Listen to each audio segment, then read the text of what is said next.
Aujourd'hui, Vaucluse ULM, donc, au sein de la Technopole Pégase, sur l'aéroport d'Avignon, développe sa formation pour les pilotes de drones et s'est entouré de collaborateurs qui sont tous des professionnels dans ce métier-là. Voilà, on a notamment Michel, donc, lui qui est un opérateur, qui est un professionnel de la prise de vue et de la photographie aérienne. Et on a avec nous Daniel, qui est formateur aéromodélisme dans la région et qui forme l'ensemble des télépilotes pour leur apprendre à maîtriser leur engin en toute sécurité.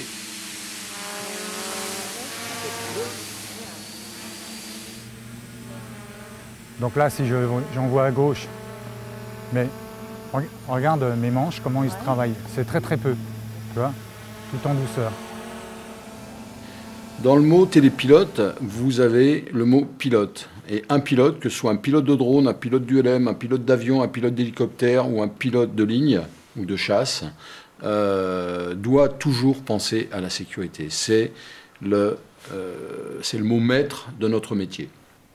On va retrouver le drone dans le domaine de l'agriculture. On fait même du largage de pesticides avec du drone aujourd'hui pour traiter des arbres qui sont en grande hauteur. On va le trouver sur la surveillance. Les pompiers l'utilisent aujourd'hui en cas de feu de forêt pour aller voir ce qui se passe derrière une vallée.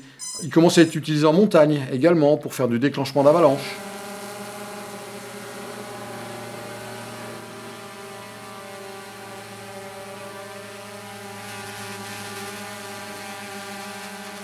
Avec ce qui s'est passé sur les centrales nucléaires, il y a un mauvais suivi qui se fait avec les dronistes. Et pour éviter ce genre de problème, on réclame à corps et à cri en ce moment à avoir un transpondeur sur chacun de nos drones, de façon à ce qu'on puisse suivre, comme on le fait avec une tour de contrôle avec un avion, qu'on puisse suivre les trajets qui ont été effectués par nos drones.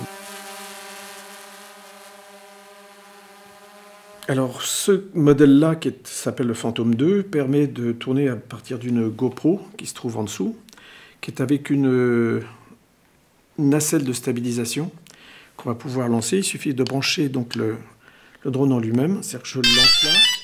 Donc, automatiquement, la GoPro va se stabiliser. Voilà.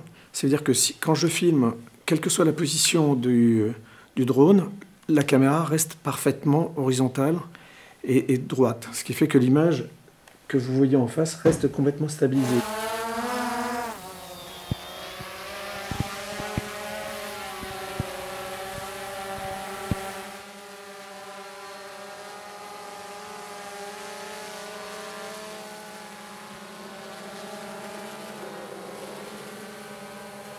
Autant sur le petit, je peux travailler tout seul. Autant sur le gros, on est obligé, la législation nous l'impose, on est obligé d'être deux. Un qui pilote et un qui est à la prise de vue. Donc on a deux télécommandes.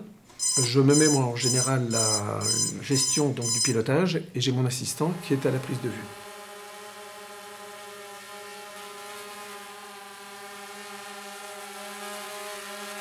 Pour être un professionnel du drone aujourd'hui, donc il faut avoir suivi une formation qualifiante qui va vous permettre d'avoir une déclaration de compétences et il faut avoir à minima le brevet théorique ULM.